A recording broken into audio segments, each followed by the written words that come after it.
present my research which is done on ankylosing spondylitis population, where we are comparing two techniques. One is Pilates and the other is self-mobilization exercises, and it is a comparative study.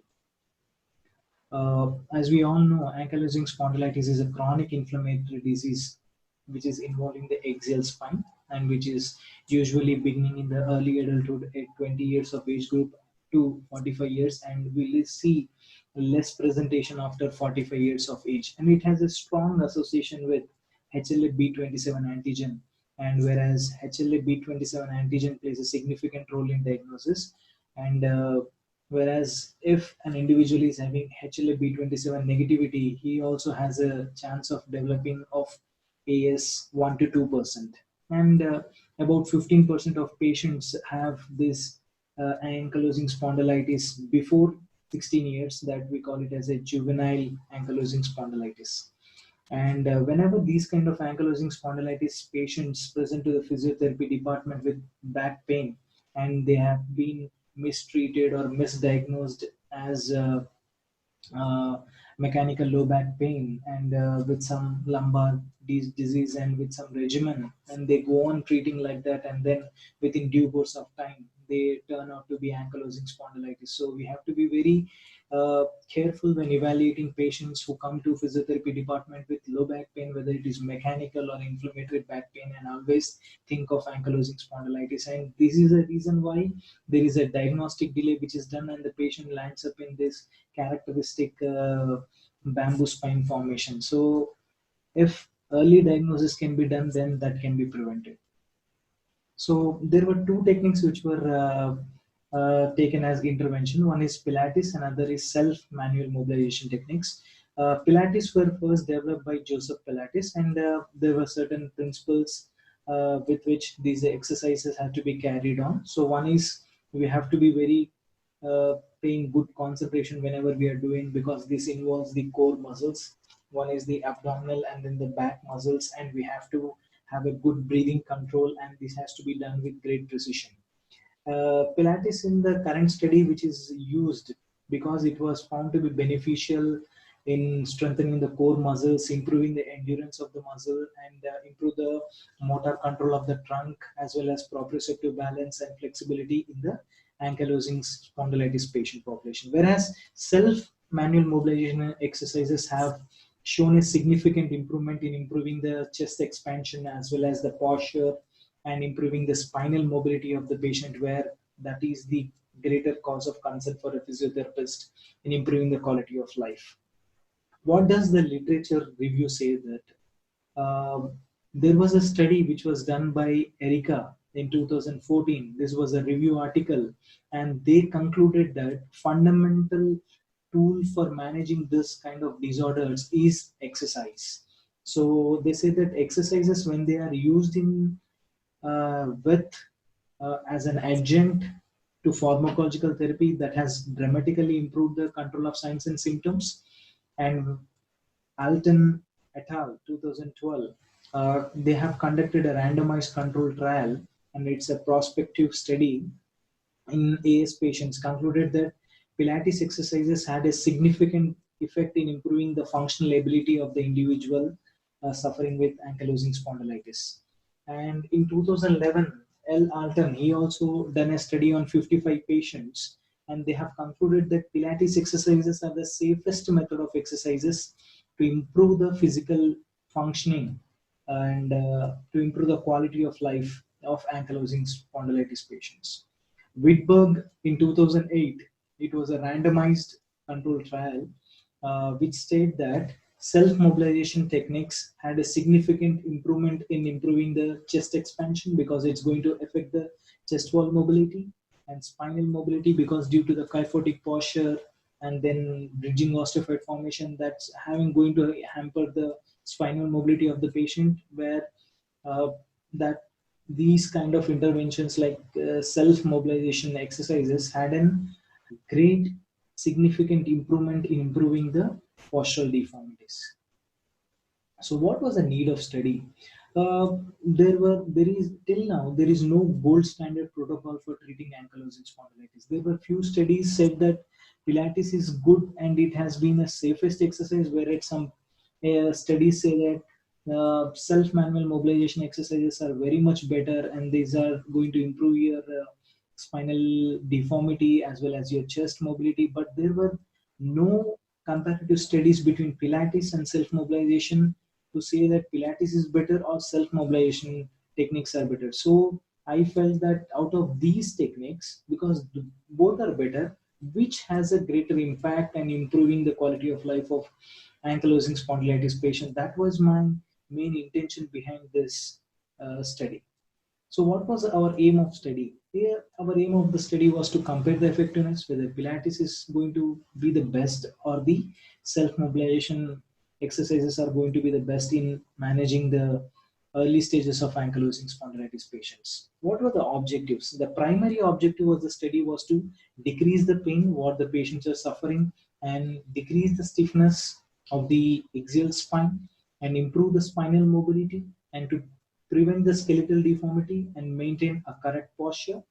So if you are taking care of the primary objectives, then improving the functional ability and quality of life are the secondary objectives.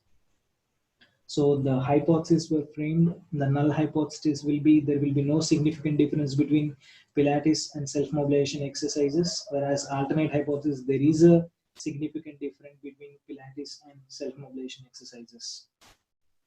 The method and methodology which was used in this study were sample size. We have taken 20 patients because this is a rheumatological disorder where we need to have a good follow-up with the patient. So we had uh, 20 patients, which is a good number, but not a great. Uh, we had divided in them into two groups. One is group A and other is group B, 10 in each. And we have done a sampling method which is simple random sampling method, and we had obtained institutional ethical approval before this study planned and selection of subjects is done. And after the selection of subjects with the inclusion criteria, after fitting into the inclusion criteria, they were relocated into two groups. One is group 1 and group 2. What was the inclusion and exclusion criteria? We will come to know in the next slides. And what group 1 and group 2 people received the treatment. In group 1, they received Pilates exercises along with the home program, what they have to do at home, that was told. And in group 2, self-mobilization exercises were given and home program was given. So what was a inclusion criteria? The patient has to be as diagnosed as AS according to modified New York criteria of AS in from 1984, which had a clinical criteria as well as radiological criteria. Clinical criteria would be the patient should be having low back pain and stiffness, which is more than 3 months and which improves on exercise. This is the most important point. When any patient says that I'm having pain early in the morning with morning stiffness, and whenever I get up and I walk, I feel better, and the stiffness is persisting more than half an hour, then you have to be a little cautious. And there will be a limitation of lumbar spine motion in sagittal as well as frontal planes, and there will be limitation of the chest expansion. And the radiological criteria would be there will be sacroiliitis of grade 2 bilaterally and grade 3 to 4 unilaterally. What was the exclusion criteria? Any patient who has presented with ankylosed spine where we cannot achieve much, so they were excluded. Osteoporotic bone, because whenever we are mobilizing ourselves, the patient himself is doing the self manual mobilization techniques. There is a chance of fracture, so they were excluded. And any patient who are having any red flags of low back pain, unexplained weight loss that could indicate a malignancy or persistent fever or any progressive neurological deficit, weakness, numbness, and who is unwilling for regular visits, they were excluded from the study.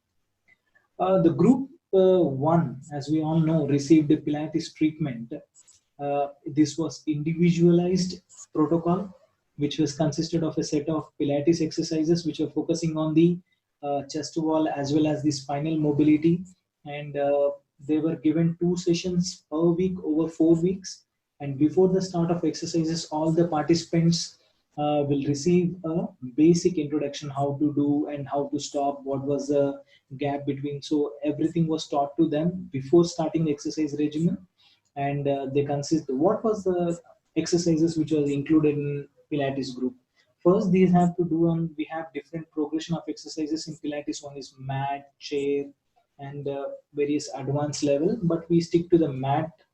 This is a basic level, and which consisted of these following exercises like chest lifts, book opening. These are specific postures which we have to do, and according to the involvement of the neck as well as the spine, these were picked up, and then uh, these exercises were given, and with 3 to 5 minutes of relaxation. Whereas group 2 received the self mobilization exercises like chin tuck exercises and kroksu. These are the specific postures which are mainly emphasizing on the neck as well as the thorax and the lumbosacral junction. So these exercises were uh, taken as the exercises to improve the mobility of the axial spine.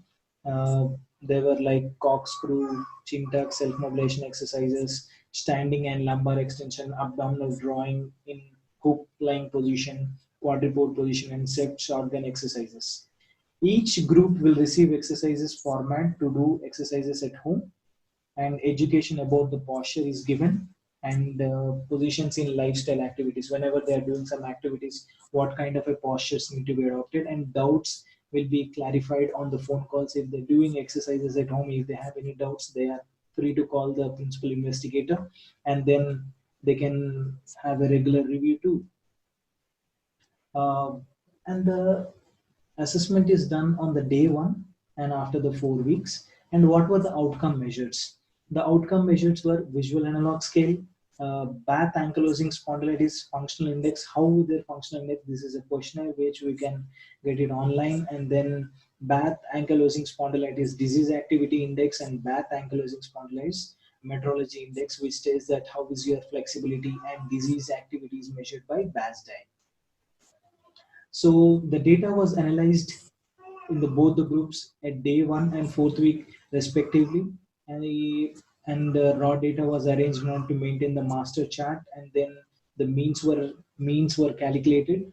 And if you see the gender distribution in group one, the males were 8, and in group two, uh, female was 1 and male participants were 9, total 8. The two participants had a dropped out because they had to leave to some other state and country. So we had a dropout of 2 people, so 18 people. And then you can see in group one, the minimum age was 20 and maximum to be 30, and mean age was 28.8. And in group two, the minimum age 20 and maximum was 40. So this is a graph which is showing the mean age between in the two groups. And if you see in the first day of the group 1 in Pilates group, the pain was 6.88, but after 4 weeks, it dropped down to 4.13. Whereas the functional index on the day 1 was 4.61, and it dropped down to 2.33. And the disease activity index was on the day 0, that's at the first encounter, it was 6.02, and then it dropped down to 3.69. And the metrology index was 0.3, and it dropped down to 0.08. So the pre and post was really, there was a good significant difference. And in the group 2 also, there was a significant difference in BAS5 and BAS-DI also. In the self mobilization, the BAS-DI on the day 1 it is around 3.90, and in day 28 it is 2.45. And in the self mobilization group 2, the BAS-MI is 0.26, and on the after completion of 1 month it dropped down to 0.18. Whereas we had compared comparison between the groups, it was not that significant actually. So it was also not that statistically it was not significant. So what was our conclusion? What was when the analysis of results were done within the group, the visual analog scale, the pain, the functional index, the disease activity had a significant. But when compared between the groups, there was no significance. So the conclusion is Pilates is as effective as self-mobilization exercises in treating early stages of ankylosing spondylitis, in improving the flexibility over a period of 4 weeks. there was significant difference. Within the group pre and post, there was a difference, but when we talk about statistical difference between the groups, it was not significant. But further studies are needed because we had a small sample of 20 with two dropouts, so it was a small sample, but a larger sample would be a good thing to have a concrete result. What the scope of further research? The limitations of this study were we were limited to small sample size, and we were taking after 1 month. Weekly outcomes were not evaluated, and it was limited to only patients who can come to physiotherapy department, and patients who cannot come to the physiotherapy department due to financial, transport, or work other reasons were excluded. So further research was could be like better research can be done with different age groups with larger size and long duration, measuring everyday results that could be done. So these are my references, and thank you. And thank you, ePhysiocon, for providing this opportunity, and love physiotherapy, physio for all for physiotherapy. Thank you.